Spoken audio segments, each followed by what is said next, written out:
Hello, and welcome to this first installment of Oceanside De-Mystified. I'm your host, Rick Robinson, and I'm also your District 2 City Council member. As a candidate for City Council, I had the pleasure of meeting many city residents. Whether one-on-one meetings while out walking in the district or during group meetings, one commonality were the who, what, how, and why questions. Who's in charge of this? Why does the city do it that way? What is the city's authority to take a particular action? And the big one, how can we get things changed? These were the type of questions I heard most often. And at one meeting, I was asked how I plan to communicate with you, my constituents. And this CamCast is just one of the methods I discussed. And I want to thank my friends here at KOCT for their help and guidance in the production of this program. At the conclusion of this session, I'll be sharing ways that you can use to support the program and help make this a conversation. My hope is, in the time we have together, we will learn something that will demystify Oceanside. Future broadcasts will include city leaders whose responsibility it is to keep the city running every day. But for this first outing, I'm going to be my own guest, as I want to share some facts about the city and its governance that will set the foundation for future broadcasts. It is important in this discussion to acknowledge our history and recognize our city is established on the traditional lands of the Liaisons people. Spanish explorers visited in 1769 and established the Mission San Luis Rey de Francia in 1798. I think we're fortunate to be able to visit the same mission and learn about our early history. And over the next 100 years, Oceanside became a thriving community for the locals while also attracting tourists. On July 3, 1888, Oceanside became an incorporated city. And if you want to learn more about our rich history, contact the Oceanside Historical Society or pay a visit to our city library. Did you know that the fountain in front of our main library branch at City Hall is the location of the home of Andrew Jackson Myers, who is considered to be the founding city father? The Oceanside Historical Society offers walking tours, speaking programs, and a number of resources on the history of Oceanside. But let's get back to our modern-day Oceanside. Just how does our city government work? Well, to answer this, we need to explore our governmental structure. Cities are either general law or charter cities, and Oceanside began as a general law city.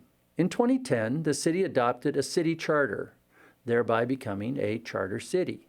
Now, understanding the type of government we have is important to understand how the city functions. General law cities follow the laws set forth by the state legislature. Charter cities are bound to the state's constitution along with their own adopted charter. In short, charter cities such as Oceanside have authority over municipal affairs. Now, Oceanside City's charter is posted on the city website, and you'd find it's surprisingly a short, concise document, but it gives all the city the direction and authority needed to govern our city. Now, being a charter city, we may establish our own form of governance. And during my campaign meetings, I became aware of many people who thought the city was run by the mayor. Now, if we had a strong mayor form of governance, this would be true. However, our city charter provides for another form of governance known as a manager-council form. This means that the mayor and the council members are limited in their authority and power. An example of a strong mayor-council form of governance are the cities of San Diego, Los Angeles, and San Francisco. In fact, many of the major metropolitan cities across the country are strong mayor cities. And in these cities, the mayor serves as the chief executive officer of the city. In Oceanside, the city manager is the chief executive officer and has the responsibility of hiring and firing personnel, managing our budget, and oversight of all city functions. The city council is responsible for hiring the city manager as well as the city attorney, and it requires a majority of votes of council to either hire or to remove these individuals from their position. While there may be an attorney-client relationship between the council members and the city attorney, it's important to know that the city attorney is not the personal attorney to the council members. The client-attorney relationship is between the city and the city attorney. Then what's the role of our mayor? Well, the primary duty of the mayor is to preside over city council meetings. The agenda preparation is the responsibility of the city manager. Agendas are created to ensure public meetings are properly noticed, orderly, and meet the requirements set forth in the Brown Act. The Brown Act governs how meetings between elected and appointed officials are to be conducted. Think of it as the transparency rules for government. We'll discuss the Brown Act more in the future. The mayor convenes the council meetings at the appointed time and controls the agenda. Most city councils follow established rules, such as Robert's Rules of Order, which you may have heard of. Council members may request to have an item placed on the agenda before it's noticed and published. In Oceanside, a council member can get an item on the agenda if they have the concurrence of at least one other council member. Other mayoral duties include representing the city at business and ceremonial events. The mayor also makes appointments to the many city commissions with the concurrence of the council. The mayor's vote is equal to the other council members, and there is no veto power assigned to the mayor. Now, some cities rotate mayoral duties, but in Oceanside, our mayor runs for elected office every 4 years. There are term limits in Oceanside. Adopted in 2020, the maximum a council member or mayor may serve is 3 terms, or 12 years as a council member and 12 years as a mayor. So what are the responsibilities of a city council member? As local legislators, council members are responsible for and responsive to the citizens who elected them. Depending on the city's charter and state laws, they may perform the following functions: review and approve the annual budget. Now, the budgeting process takes about 5 months to complete. The fiscal year for the city here in Oceanside runs from July 1st to June 30th of the following year. The budgeting process involves submissions of needs from the department heads, evaluation of projected revenues and expenditures, a series of workshops, and the council making the final approval before the end of the fiscal year. Now, mid-year budget adjustments are made to adjust for changes in revenue and expenditures. And different than state and federal budgets, by law, municipal budgets must be balanced. So in other words, we cannot spend more than we take in. What is important for you to know as a citizen, you have the ability to have input into the budgeting process. Workshops are public meetings, and there is time for the public to provide input. You can also contact your council member with suggestions on where you think there needs to be emphasis in the budget. Another thing we do is we establish long and short-term objectives and priorities. The City Council, working with staff, develops a legislative platform. They also develop strategic goals which are directly tied in with the budget process. The strategic goals established by council are to maintain fiscally sustainable policies that support core services, encourage sensitive infill to maximize existing infrastructure, build partnerships with public and private entities for job creation and economic growth, improve quality of life, safeguard environmental resources, and provide cultural and recreational opportunities, encourage citizens and neighborhood involvement to develop a shared sense of community. And the city also has established a legislative platform, which was last established in 2022. The platform is important as it provides a framework that the city and individual departments may follow in the pursuit of grants, public safety, land use, and legislative changes.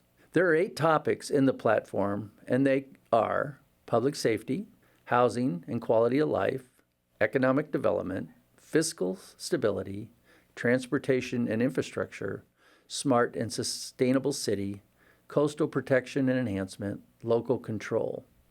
The next thing we do is respond to constituents' needs and complaints. One of the most important roles for a council member is to be the conduit between the city and the public. Oftentimes, the council member can help solve an issue with a phone call or email to city staff. Then there are more difficult issues which may require changes in policy, operational methods, or scheduling. Earlier, I mentioned the Brown Act. This act dates back to 1953, and it's the principles which act to serve to ensure government and business is done in an open and public manner. The act applies to most all governing bodies, commissions, and committees. Now, some ad hoc or short-term specific issue committees may be exempt from these rules. Also, the act allows for closed session, which means it's not accessible to the public. These meetings are for specific reasons. Violating the provisions of this act are a misdemeanor, and so council members take it pretty seriously. The next thing we do is to represent the community to other levels of government. Council members have a number of collateral duties. One of those is to serve as a council liaison to one or more city commissions. And the city has quite a few commissions, 15 or more in all. Some of these include the Planning Commission, the Citizens Investment Oversight Committee, Downtown Advisory Committee, Arts Commission, Rehabilitation Loan Review Committee, Economic Development Commission, Harbor, Beaches and Advisory Committee, Historical Preservation Advisory Committee, the Housing Commission, Library Board of Trustees, Manufactured Home Fair Practices, Parks and Recreation, the Police and Fire Commission, and coming up is a new one, the Human Relations Commission, which will be reformed in February 23.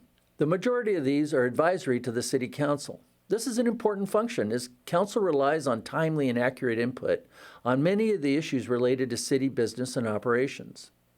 One exception is the Planning Commission. This commission is charged with the oversight of land use, zoning, and development issues. Occasionally, decisions by the Planning Commission may be appealed to the City Council. Often, though, the Planning Commission's decisions are final. Commission members may do work as outlined in adopted work plans and within their bylaws. Council members also serve on boards and commissions for other political entities. For instance, our Deputy Mayor Ryan Keim is the city's representative on Sandag. Councilmember Weiss is the representative of the North County Transit District. Councilmember Joyce represents the city to the Oceanside and Vista Unified School District Committee. The mayor serves on the Clean Energy Alliance, and I sit on the board for the Northcom Dispatch, JPA, and I also serve as the liaison to the League of California Cities. Council members usually have 2 or more representative duties, and they are not all included in this list. Other areas of responsibility for a council member include entering into legal contracts, and passing ordinances and resolutions, regulating land use, business activities, and public health and safety. We can also initiate the borrowing of funds, modify the city's charter when we need to do that. Now let's talk a little bit about the relationship between council members and city staff. Getting things done is the job of the department heads and those within the individual departments. It's not the job of council to direct the work of city employees. In fact, there are rules that specifically prevent council members from assigning staff work. In other words, as a council member, I can't go to a city worker and direct them to fill a pothole or trim a tree or remove a homeless camp. As an Oceanside council member, we have the ability to seek staff assistance or use staff time for research on a particular issue. But there's a rule in place that limits our use to staff to 4 hours on any one particular issue. What we can do is to bring issues directly to the city manager, or sometimes we may go directly to the department director. Often the director is able to put some clarity to an issue, or when necessary, assign resources to an issue which may need immediate attention. And council members should never publicly criticize staff members. Concerns related to performance should always be taken to the city manager. Now, before we get to the end of this program, I want to offer a couple useful resources that may be helpful. Please download the My Oceanside app to your cell phone. This is an easy-to-use app that serves as a direct link to the city through its customer care platform. Also, keeping in mind that we live in an area susceptible to earthquakes, fires, tsunamis, and flooding, I encourage you to download the following apps to your phone: San Diego Emergency, or SD Emergency, FEMA mobile app, and the CAL FIRE mobile app, as well as Pulse Point app. All of these are free and will provide important information before, during, and after an emergency. Now, I sincerely hope that the information provided today was helpful. Having a better understanding of our government processes and procedures is a good first step in making government work better for all of us. Future CamCasts will dive deeper into the city departments and activities that impact your daily lives. As I said in the beginning, I want this to be a conversation. If you have a topic you would like to have highlighted or a question, you have a couple of options. We're kicking off a new website, www.osid2.com. There you will find a link to this program and be able to submit your questions and comments. You may also text your comments to 760-216-7587. Thank you for watching. Oceanside is a great city, a great place to live, work, and recreate. Don't let it be a mystery. Until next time, I'm your council member, Rick Robinson.